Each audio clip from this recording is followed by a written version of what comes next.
Alhamdulillahirrabbilalamin. Itulah tadi para tamu undangan yang kami hormati. Kita telah mendengarkan dan menyimak bersama tausiah dengan Al-Habib Umar bin Hafidz. Dan kini saatnya kita akan membuka sesi tanya jawab yang sebelumnya telah mengisi link yang sudah kami sebarkan di undangan. Untuk itu kami persilakan untuk penanya yang pertama.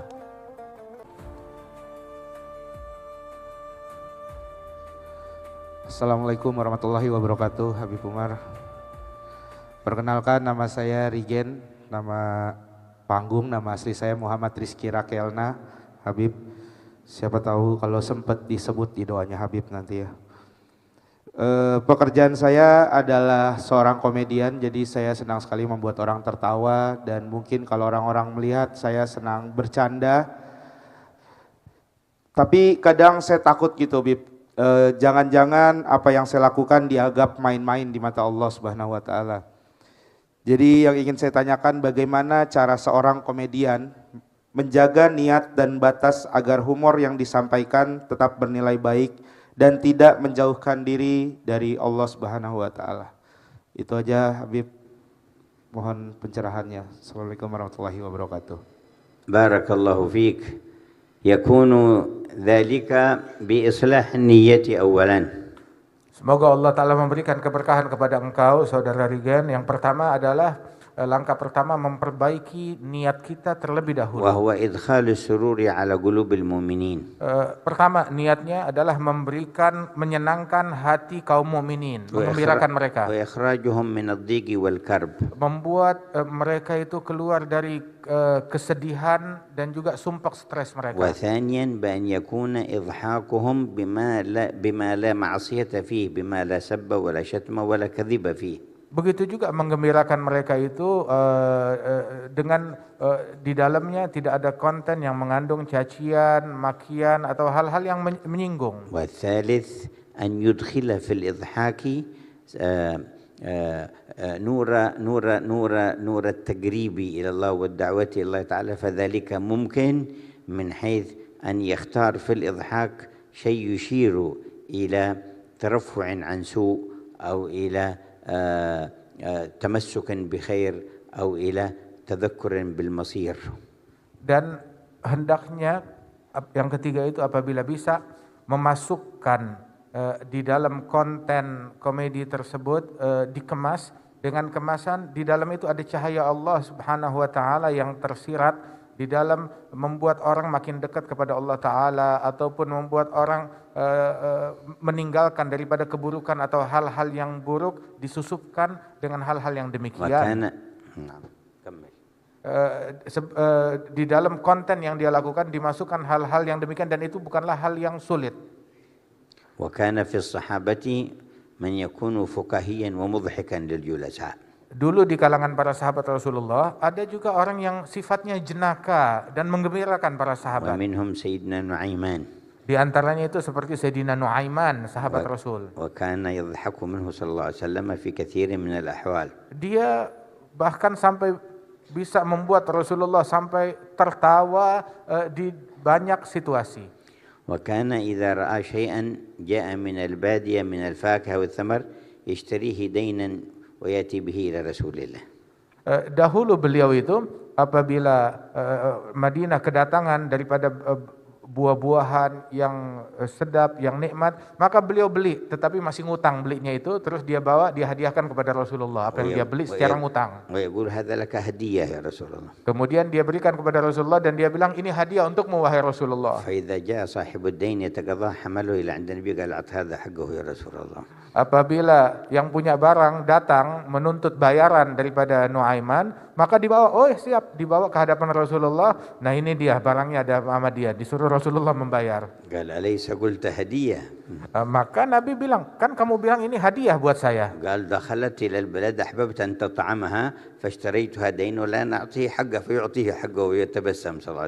Kebetulan saya lihat ini barang bagus, datang ke kota Madinah. Saya pikir ini bagus sekali kalau saya hadiahkan kepada engkau, tapi saya nggak punya uang. Jadi saya ambil dulu ngutang, saat dia nagih, ya saya suruh dia tagih kepada kamu. وكان عدد منهم وكان في إضحاكهم ذلك أيضا شيء من المدخال السرور على القلوب. Dan ada daripada momen-momen beliau itu memberikan kegembiraan, membuat orang lain tertawa, untuk menyenangkan hati manusia. بل وكان بنفسه صلى الله عليه وسلم يمازح الصحب وقت المزح معتدل من غير إيذاء ولا كذب. Bahkan Rasulullah pernah juga di dalam beberapa situasi beliau sendiri yang bercanda dengan para sahabat, tetapi dengan candaan yang santun dan juga terukur. جاءه رجل فقال يا رسول الله أحملني أي أريد الخروج معك في الجهاد فاجعل لي جملا فقال نحملك على ابن الناقة. Maka Rasul ketika bercanda pun juga dengan jujur. Kemudian ada satu orang datang kepada Rasulullah, ya Rasulullah tolong bawa saya, ajak saya di dalam perjalanan jihad, tapi saya nggak punya kendaraan. Maka Rasul bilang, saya akan bawa engkau, saya berikan kamu kendaraan, tapi kendaraannya berupa anaknya unta. فظن أنه يعطيه قعودا صغيرا. Dia menyangka kalau yang akan diberi adalah ya anak unta yang masih kecil, bagaimana bisa memikul saya? قال يا رسول الله وما يغني عني ابن الناقة ما أصنع بابن الناقة. Maka dia bilang, ya Rasulullah, kalau saya naik anak unta mana bisa, anak unta nggak bisa memikul saya, nggak bisa saya tunggangi. فقال له وهل يلد الإبل إلا النوق إذا أعطيناك الجمل الكبير أليس ابن ناقة؟ Maka Rasul menjawab, loh bukankah setiap unta itu adalah anak dari seekor unta juga, anak dari seekor unta betina. Jadi unta dewasa pun juga dia sebenarnya anak daripada unta. وجاءتهم امرأة مرة فقالت إن زوجي يقول كذا وكذا. Ada seorang wanita berkata kepada Rasulullah, ya Rasulullah, suami saya berkata nitip pesan ini dan itu. فقال زوجك الذي بعينيه بياض. Maka Nabi bilang, oh suami kamu yang matanya putih itu ya? قالت لا يا رسول الله ما بعيني زوجي من بياض. Maka wanita itu bilang, ya Rasulullah, suami saya normal, matanya enggak putih. قال بلى قالت أنا أعرف زوجي ما في عينيه بياض. Nabi bilang, iya mata suami kamu putih. Bilang, saya tahu suami saya matanya enggak putih. قال هل من إنسان ليس في عينيه بياض؟ Nabi nanya, memang ada manusia yang matanya enggak ada putihnya? أنا ما عنيت بياض سواد من العين البياض الذي حوالي العين. Artinya itu mata manusia pasti ada putihnya, enggak mungkin putih semua matanya ataupun enggak ada putihnya sama sekali.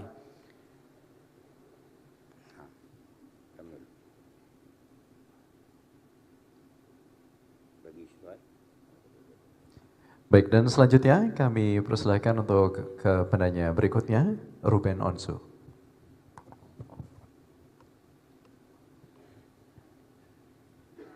Assalamualaikum warahmatullahi wabarakatuh.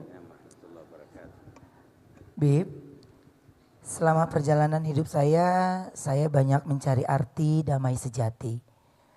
Setelah memeluk Islam saat ini, saya mulai merasakannya, tapi kadang dunia tetap mengguncang hati. Bagaimana agar seorang mualaf seperti saya bisa menjaga kedamaian batin meski hidup penuh ujian? Assalamualaikum warahmatullahi wabarakatuh. تذكر مرافقة النبي محمد صلى الله عليه وسلم وأنك تتهيأ لها. Pertama, ingat bahwasanya kita punya misi untuk bisa kelak mendampingi Rasulullah Shallallahu Alaihi Wasallam dan kita dalam proses persiapan itu. وتطلب زيادة المحبة في قلبك له والشوق إليه. Dan tuntut hati kita untuk lebih cinta kepada Rasulullah dan merindukan Nabi Muhammad. وأكثر من الصلاة والسلام عليه. Dan perbanyak salawat dan salam kepada Nabi Muhammad. وأدخل السرور ما استطعت على قلب من حواليك. Dan sebisa mungkin gembirakan orang-orang yang ada di sekelilingmu, senangkan mereka. وتذكر عظمة رحمة الله تعالى وأن الشان في لقائه والرجوع إليه. Dan bayangkan, ingatlah keagungan Allah Subhanahu wa taala dan sesungguhnya kita semuanya punya misi akan kembali kepada Allah kelak. ولما أخبر بعض الصحابة رسول الله أنه يكثر الصلاة عليه ثم قال له أجعل لك صلاتي كلها قال إذن تكفى همك ويغفر ذنبك. Ketika salah seorang sahabat mereka bilang kepada Rasulullah, ya Rasulullah, saya menjadikan waktu saya semuanya untuk bersalawat kepadamu. Maka Nabi mengatakan, apabila demikian, kalau begitu semua beban fikiran kamu akan dicukupi oleh Allah, dilapangkan hatimu. Dan yang kedua, dosamu semua akan diampunkan oleh Allah jika demikian. واجعل لك نصيبا من أخبار الصحابة ومن شيء من الكلام الطيب تسمعه من وقت لوقت. Dan ambil hendaknya kita punya obsesi untuk mencari tahu kehidupan para sahabat Nabi Muhammad SAW dan mengambil daripada ucapan-ucapan yang baik, yang indah.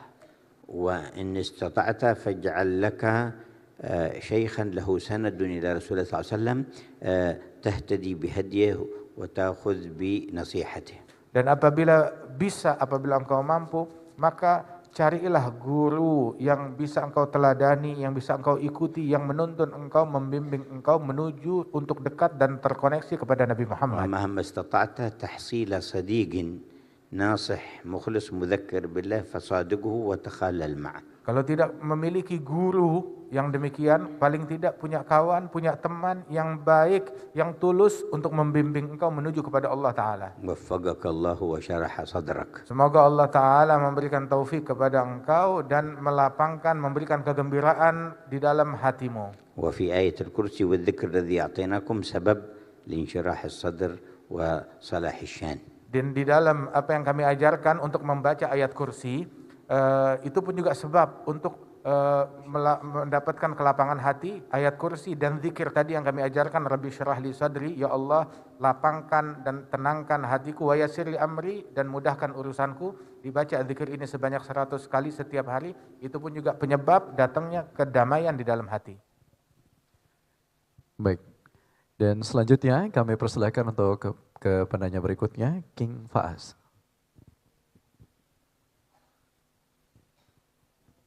Bismillahirrahmanirrahim. Assalamualaikum warahmatullahi wabarakatuh. Nama saya King Fas Arafik dan saya ingin bertanya, kenapa kalau misalkan Allah itu sayang banget sama kita, kita itu diberi ujian? Padahal kalau misalkan kita itu sayang banget sama orang, kita itu ingin melihat dia itu selalu tersenyum, selalu bahagia. Tapi kenapa kalau misalkan Allah itu mendengar tangisan kita, rintihan kita, Allah itu semakin sayang sama kita. Sama satu lagi, saya minta doa juga ya Habib, karena saya sedang menghafal Al-Quran. Terima kasih. Wassalamualaikum warahmatullahi wabarakatuh. Masya Allah. وفقك الله لحفظ القرآن وثبته في صدرك ورزقك العمل بما فيه. Semoga Allah Ta'ala memberikan taufik kepada engkau dapat dimudahkan untuk menghafal Al-Quran, dan Allah Ta'ala tetapkan hatimu, dan Allah Ta'ala anugerahkan engkau dapat mengamalkan Al-Quran tersebut. وما يختبر الله عباده بشيء ولا يبتليهم بشيء إلا وقد أنعم عليهم وتفضل عليهم بنعم كثيرة كبيرة لا تعد ولا تحصى. Manakala Allah Ta'ala menguji hambanya, tidaklah Allah memberikan ujian dan cobaan kepada hambanya, melainkan Allah sudah banyak memberikan nikmat yang sangat besar kepada hambanya. وبهذا الابتلاء والاختبار يريد أن يزيدهم نعما لم تكن معهم من قبل. Dan dengan satu ujian ini, Allah Ta'ala punya keinginan untuk memberikan sebuah nikmat yang lain yang belum dia punya sebelumnya. والذي يحب ولده الصغير إذا رآه يتناول السكينة أو النار أبعدها منه بالقوة، فيعتقد الطفل هذا أن والده يكرهه على الانقطاع عن شيء يحبه، ولكن ما فعل الوالد ذلك إلا وهو يحبه. Apabila orang tua cinta kepada anaknya, kemudian dia melihat anaknya memainkan sebuah pisau yang sangat tajam dan berbahaya, maka sang ayah akan segera merenggutnya, mengambilnya dengan kuat-kuat untuk menyelamatkan anak tersebut. Mungkin anak itu akan terpukul batinnya, akan tersinggung dan mengira kalau ayahnya itu marah kepada dia. Akan tetapi tidaklah demikian pada sebenarnya. ولا يتبين طلاب المدرسة الواعي والفاهم منهم والصالح للدرجة من الكسول والذي لم يفهم إلا بالاختبار. Dan seperti orang-orang yang ada di sekolah, mereka itu pun juga tidak diketahui siapa yang sukses, siapa yang mengerti, siapa yang tidak mengerti, kecuali dengan diberikan ujian itu untuk menilai sampai di mana pemahaman mereka. فإذا اختبروهم تبين الذي يستحق الشرف والكرامة والتقدير والذي لا يستحق ذلك. Selesai daripada ujian sekolah tersebut, ketahuan siapa gerangan yang pantas mendapatkan apresiasi, mendapatkan hadiah ataupun mendapatkan bimbingan. ثم أن الذين اختبروا من كان منهم صاحب جد واجتهاد يزداد اجتهادا ويزداد بنتيجة الاختبار فرحا فيضاعف نشاطه في المستقبل. Dan di antara yang diuji itu mungkin orang yang rajin, orang yang tekun dengan ujian itu justru bertambah rajin dan bertambah tekun dan bertambah anugerah yang dia dapatkan. وهكذا في أنواع الخبرات في الحياة يختبر أصحابها لينالوا مزية. Dan begitulah di dalam ragam kehidupan di dunia ini, orang banyak diuji untuk mendapatkan keistimewaan dan apresiasi setelah ujian tersebut. ولله المثل الأعلى فالله أعظم وأجل فلا يختبر عبدا من عباده إلا وهو يريد له خيرا كثيرا وقد أعطاه قبل الاختبار خيرا كثيرا. Dan Allah Ta'ala memiliki permisalan yang lebih agung, yang lebih luhur. Dan bahwasanya Allah Ta'ala tidaklah menguji hambanya, melainkan Allah Ta'ala mempersiapkan anugerah yang lebih besar lagi. Dan Allah memang sudah memberikan banyak anugerah dan banyak nikmat dari sebelumnya. ونسأل الله يلطف بنا أجمعين ويجعلنا عبيد إحسان وامتنان لا عبيد ابتلاء ولا امتحان. Semoga Allah Ta'ala memberikan kelembutan kepada kita semuanya dan dijadikan kita sebagai hamba-hamba yang Allah Ta'ala berikan kebaikan, kemudahan, bukan hamba yang diberikan ujian yang berat-berat. Baik, itulah tadi penanya yang ketiga dan kita beralih ke penanya berikutnya. Kami persilakan Ayu Ting Ting. Assalamualaikum warahmatullahi wabarakatuh. Habib, perkenalkan saya Ayu Rosmalina. Saya ingin bertanya, Habib. Saya seorang ibu yang selama ini membesarkan anak saya seorang diri. Kadang saya merasa kuat, tapi di sisi lain saya merasakan sepi dan lelah menanti jodoh yang tepat. Bagaimana cara saya menjaga kesabaran dan tetap berbaik sangka kepada Allah Subhanahu wa Ta'ala bahwa waktu dan takdirnya selalu jadi yang terbaik. Amin. Terima kasih Habib, mohon doa dan pencerahannya. Assalamualaikum warahmatullahi wabarakatuh. نظر الله إليكم وبسط لكم بساط فضله. Semoga Allah Ta'ala menatap kalian dengan pandangan rahmatnya dan Allah Ta'ala bentangkan bentangan anugerahnya. أنتم بتربية هذا الولد تحوزون درجات كبيرة.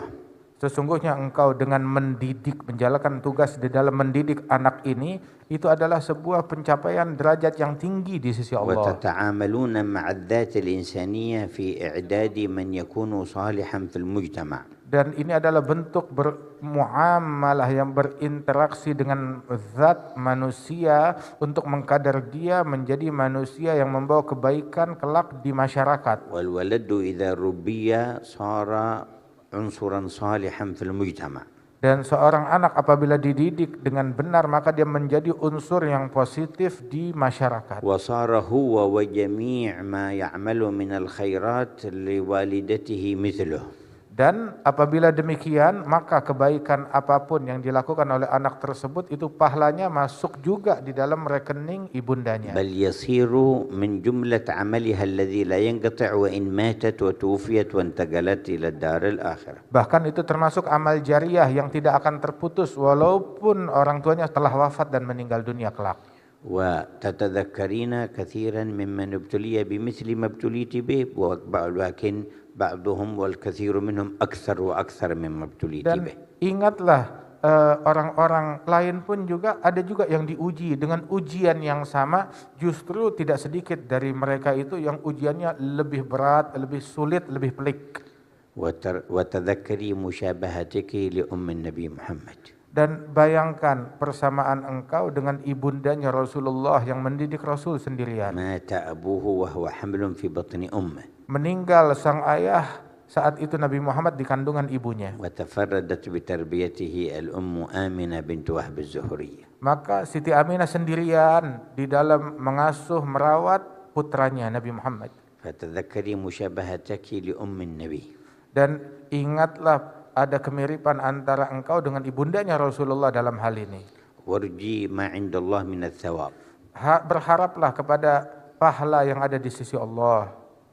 وبذلك ينزاح عنك ما تجدينه مما ينازل الصدر من مرة لأخرى. Dengan demikian maka akan hilang dari hati kita itu segala ganjelan yang terkadang menghantui orang dari satu waktu ke waktu. ومهما وجدت صاحبة صالحة سواء من الأقارب أو من غيرهم فتصاحبي معها تشاركك الهم والمساعدة في الولد فيكون ذلك أيضا من دواعي الانشراح لصدرك. Dan apabila engkau menemukan kawan wanita yang baik yang bisa membantu, memberikan nasihat kepada engkau, circle yang baik yang turut memberikan masukan yang positif di dalam mendidik anak-anakmu, maka itu lebih baik lagi. والقيام بالتربية للأولاد ومصلحة البيت من شغل فاطمة الزهرا سيدة نساء أهل الجنة. Sesungguhnya menjalankan tugas di dalam memanajemen rumah, mendidik keluarga itu adalah tugas mulia yang dipikul oleh Siti Fatimah Az-Zahra, pemimpin dari wanita surga. فتذكري مشابهتك لها واتباعك لها. Dan di sini ada kemiripan antara engkau dengan Siti Fatimah. راجية أن ترافقينها في الآخرة. Apabila engkau ingin besok hari kiamat itu kita punya harapan untuk bisa mendampingi Siti Fatimah di akhirat. وخذ التعليم الذي علمها الرسول صلى الله عليه وسلم ليعينها على القيام بالخدمة في البيت والتربية. Ambil pembelajaran yang bisa membantu engkau di dalam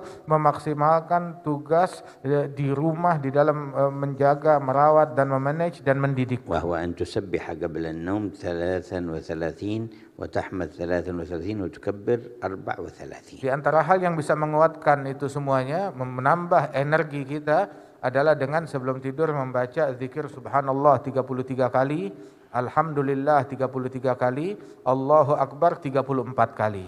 قال النبي للسيدة فاطمة وسيدنا علي ذلكما خير لكما من خادم.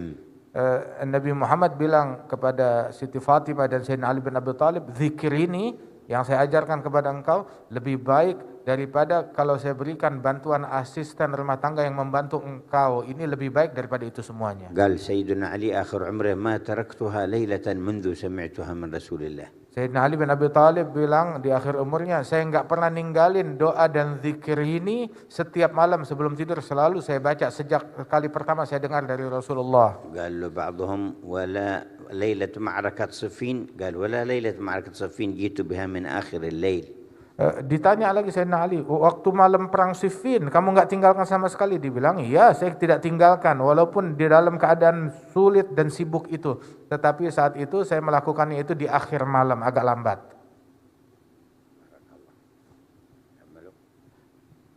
Baik, itulah tadi jawabannya. Dan kita lanjutkan ke penanya berikutnya. Kami persilakan Syamsyar Alam. Assalamualaikum warahmatullahi wabarakatuh, Habib. Nama saya Syamsyar Alam, saya seorang atlet. Habib, sebagai atlet kami sering menerima sorotan dan pujian. Bagaimana caranya agar kami bisa menjaga hati dari rasa ujub dan tetap menggunakan ketenaran ini untuk kebaikan dan dakwah? Terima kasih Habib. Assalamualaikum warahmatullahi wabarakatuh. Masya Allah, barakallahu fiik wa waffaqak wa akhadh biyadek. Semoga Allah memberikan keberkahan kepadamu, memberikan taufik kepadamu dan senantiasa membimbing engkau ke jalan yang diridhoinya. War-riyadha bab wa majal wasi' lid-da'wati ila Allah Ta'ala. Sesungguhnya olahraga itu adalah sebuah medan dakwah yang luas untuk kita manfaatkan. Wa amma ath-thana fa sawa'an lirriyadhi aw lighairihi kull man uthniya alayhi an yatadhakkar anna hadha thana min makhluqin ala qadri fahmihim. Dan setiap orang yang dipuji, baik itu dalam bidang olahraga atau dalam bidang apapun, tatkala dia menanggapi pujian tersebut, pertama dia harus menyadari ini adalah pujian dari makhluk kepada makhluk menurut pandangan dari makhluk itu sendiri. وأنه ليس العبرة والشان إلا بحاله عند الله تعالى. Dan pujian ini adalah persepsi dari suatu makhluk, dan ini belum tentu seperti apa persepsi dari Allah Ta'ala kepada orang itu. ويكون راجيا أن الله تعالى كما أجرى الثناء على ألسن هؤلاء أن يجعله عنده محمودا. Maka menanggapi pujian tersebut adalah dengan dia pun juga berharap, menumpukan harapan kepada Allah Ta'ala, sebagaimana dia memiliki pujian dari orang, persepsi yang baik dari orang lain, dia ingin agar Allah Subhanahu wa Ta'ala pun juga gembira dan ridha kepadanya. وكما ستره في الدنيا وأظهر محاسنه أن يفعل به كذلك في الآخرة. Sebagaimana Allah Ta'ala yang menutup keburukan dia dari manusia lain dan menunjukkan kelebihan dan keistimewaannya terhadap manusia lain, agar Allah Ta'ala memberikan perlakuan yang sama kelak di akhirat. ثم الأخلاق مع الذين يتصلون بكم في الرياضة مفتاح للدعوة. Kemudian juga mengedepankan akhlak, budi pekerti yang luhur bersama orang-orang yang turut terjun di dalam bidang olahraga, ini pun juga punya pengaruh yang sangat kuat. وإدخال ذكر الله تعالى في الرياضة أيضا من أسباب نزول الرحمة ونشر الخير. Masukkan di dalam olahraga kita, aktiviti kita, zikir kepada Allah Subhanahu wa Ta'ala walaupun sedikit, itu pun juga punya pengaruh besar dalam menyebarnya kebaikan. ثم إسداء الكلمة الطيبة في الوقت المناسب وبين عند استقبال النفسية لذلك من أسباب الدعوة إلى الله. Ketika ada momennya, masukkan daripada kalimat-kalimat, ucapan-ucapan, nasihat-nasihat yang baik, dan itu pun juga adalah peluang untuk memasukkan sedikit daripada dakwah di jalan Allah. ثم رؤيتهم لتعظيمك للصلاة وأمور الدين دعوة إلى الله. Dan juga pertunjukan kepada mereka bentuk ta'zim, pengagumanmu kepada agama, dan juga syiar salat yang merupakan syiar agama, itu pun juga termasuk bentuk dakwah. وثناؤك على النبي والصحابة والصالحين أيضا بينهم دعوة إلى الله. Pujianmu, apresiasimu, memuji kepada Allah, memuji kepada Rasulullah dan orang-orang yang mulia, itu pun juga bentuk dakwah kepada Allah Ta'ala, dan perdengarkan ini di kumpulan dan circle kita. ذكرك للآخرة وشيء من أحوالها في شيء من الأحيان دعوة إلى الله. Begitu juga ketika ada momen yang tepat menyebut daripada hal-hal yang berkenaan dengan akhirat, itu pun juga bagian dari yang penuh manfaat dalam dakwah jalan Allah. إهداء الكتاب الطيب أو الشريط الطيب أيضا دعوة إلى الله. Ataupun juga berbagi kitab tulisan yang baik, ataupun juga kaset ataupun link daripada yang baik, itu pun juga bentuk dakwah jalan Allah. الدلالة على موقع طيب من مواقع الطيبين والترغيب فيه دعوة إلى الله. Begitu juga mensupport, menunjukkan kepada circle dan orang-orang yang mengidolakan kita tentang link dari orang-orang baik yang memiliki ajaran dan dakwah yang baik, itu pun juga bentuk dakwah ke jalan Allah. كل هذا وأمثاله يمكنك أن تقوم به مع الرياضة فتكون داعيا إلى الله. Dan hal yang ini semua yang saya sebutkan adalah contoh-contoh apa yang bisa dilakukan di dalam mensupport dakwatnya Nabi Muhammad, dan ini adalah hal yang mudah dan simpel. Baik, dan kini selanjutnya kita menuju ke pertanyaan yang terakhir. Kami persilahkan kepada Atta Halilintar.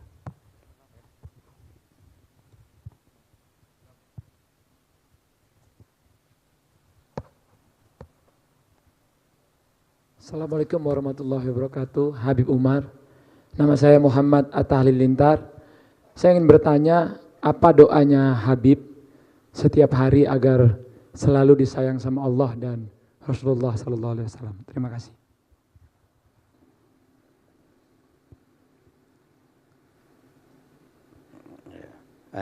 النصيب من القرآن وأذكار الصباح والمساء والصلاة على المصطفى محمد صلى الله عليه وسلم.